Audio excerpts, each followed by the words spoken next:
అంటే ఈ రోజుల్లో ప్రతి ఒక్కరూ స్పృశించే నేమ్ వచ్చేసి మహావతార్ బాబాజీ. ఆయన సిద్ధ గురువు అంటారు, ఆయన్ని మహాగురువు అంటారు. నాకున్న ధర్మ సందేహం ఏంటంటే ఆయన్ని ఎవరు మహాగురువుగా గుర్తించారు? ఫస్ట్ ఇది వజ్రం అంటే ఇది వజ్రం అని గుర్తించినోడు కూడా కావాలి కదా. అలాగే ఆయన చరిత్ర ఏంటి? మహావతార్ బాబాజీకి ఏమైనా హిస్టరీ ఉందా? అది ఎవరికైనా తెలుసా? ఇది నాకున్నటువంటి డౌట్. శాస్త్రి గారికి నమస్కారం, వీక్షకులకు అందరికీ నమస్కారం. మహావతార్ బాబా గారు కూడాను ఒక సాధువర్గానికి చెందినవాడే.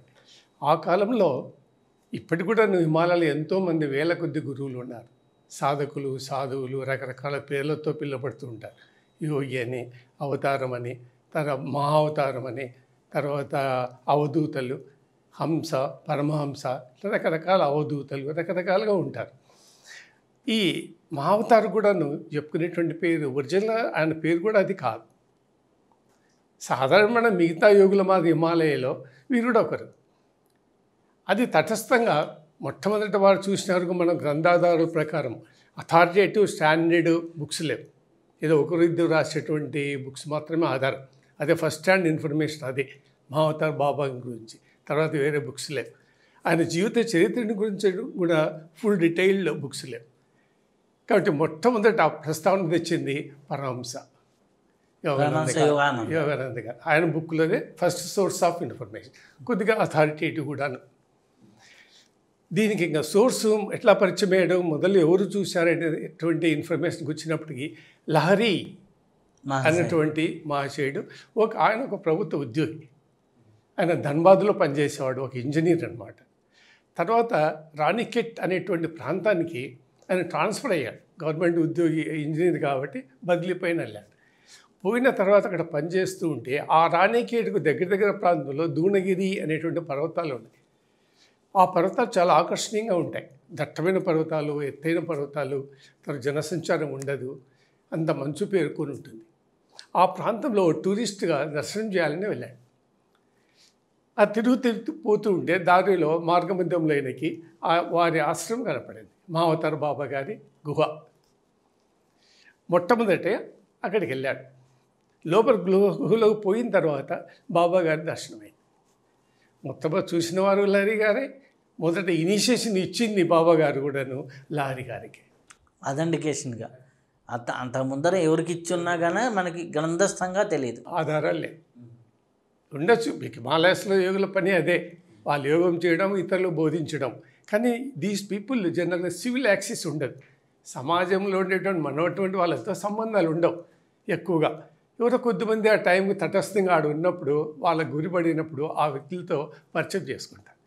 సాధారణంగా అందరితో పరిచయం చేసుకోరు. వాళ్ళు గుహలలో ఉంటారు, మన గుహలలోకి వెళ్ళము.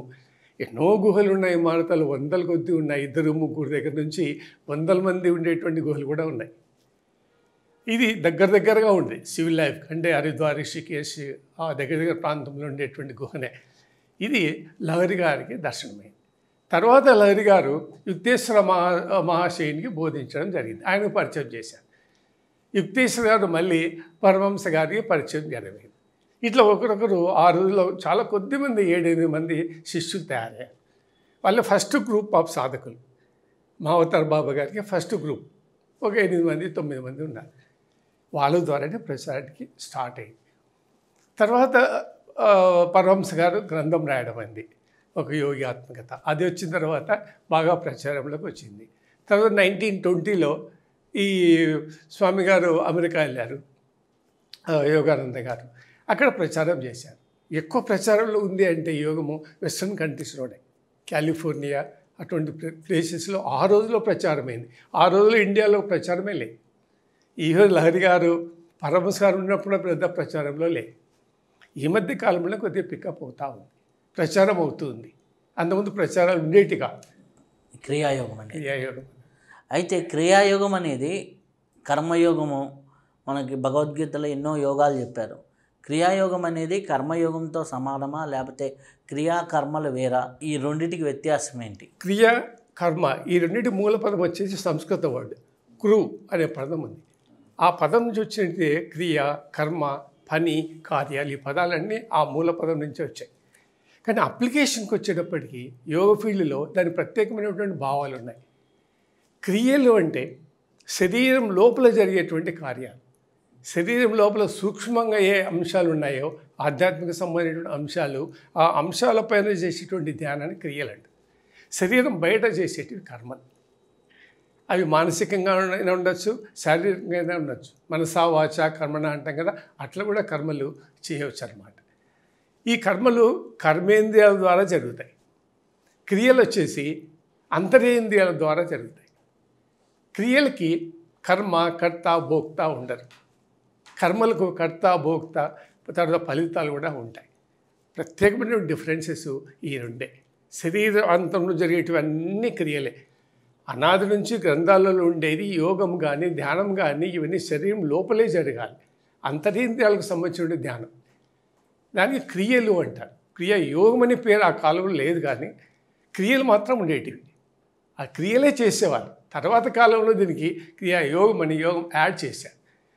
అయిన తర్వాత క్రియాయోగంగా రూపాంతరం చెందింది. కాబట్టి ఈ క్రియలు ఎలా ఉంటాయి, ఎన్ని రకాలుగా ఉంటాయంటే మన శరీరంలో ఉంటే అన్ని సూక్ష్మస్థితులు ఉంటాయి. జ్ఞానేంద్రియాలు, తర్వాత పంచతన్మాత్రలు, తర్వాత కుండలిని, చక్రాలు, ఆత్మ, జీవాత్మ, పరమాత్మ, స్వీయ విచారణ, ఆత్మ విచారణ, ఆత్మ సాక్షాత్కారము, ఈ విషయాలన్నీ శరీరంలో ధ్యానానికి ఆధ్యాత్మిక విషయాలు ఏమి ఉన్నాయో వాటికి సంబంధించిన సాధనలు అన్నిటినీ, ఇవన్నీ శ్వాస, ప్రాణము, ఇవన్నీ కూడా మనకు క్రియల కిందికి వస్తాయి.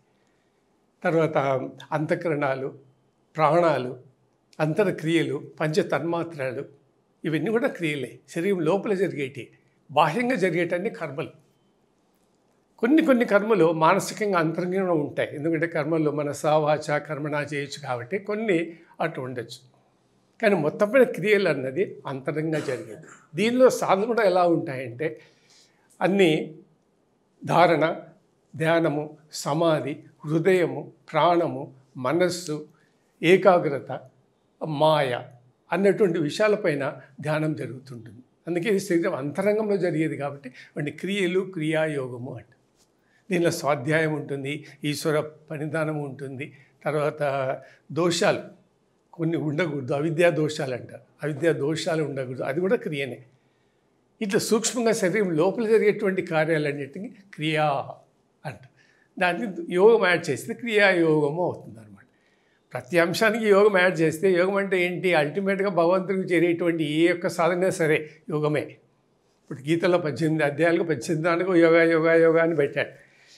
కాబట్టి అన్నీ సపరేట్ సబ్జెక్టు. జ్ఞానయోగము, భక్తి యోగము, కర్మయోగము, విభూతి యోగము, చూసారు, ఒక్కొక్కటి సపరేట్ అంశం అన్నమాట. అట్లనే క్రియ అనేది ఒక అంశం. ఈ అంశం ఒక యోగపూర్వకంగా చేస్తే మోక్ష సాధన ఉపయోగపడుతుంది అనేటువంటి సిద్ధాంతంతో క్రియ అని టెక్నికల్గా వాడారు. అదే క్రియాయోగం. ఇంకా కర్మలు అన్నది ఇందులో ప్రస్థానం ఉండదు. అన్ని కర్మయోగానికి సంబంధించింది. కర్మయోగం చదివేటప్పుడు మరి కర్మ అంటే ఏంటి, కర్మ ఫలితాలు ఏంటి, కర్మ ఎలా ఉంటుంది, ఎలా చేయాలి, ఆ జ్ఞానం అంతా కర్మయోగం కిందకి వస్తుంది. క్రియాయోగంలో దాని గురించి ప్రస్తావించం అట్లా అనమాట.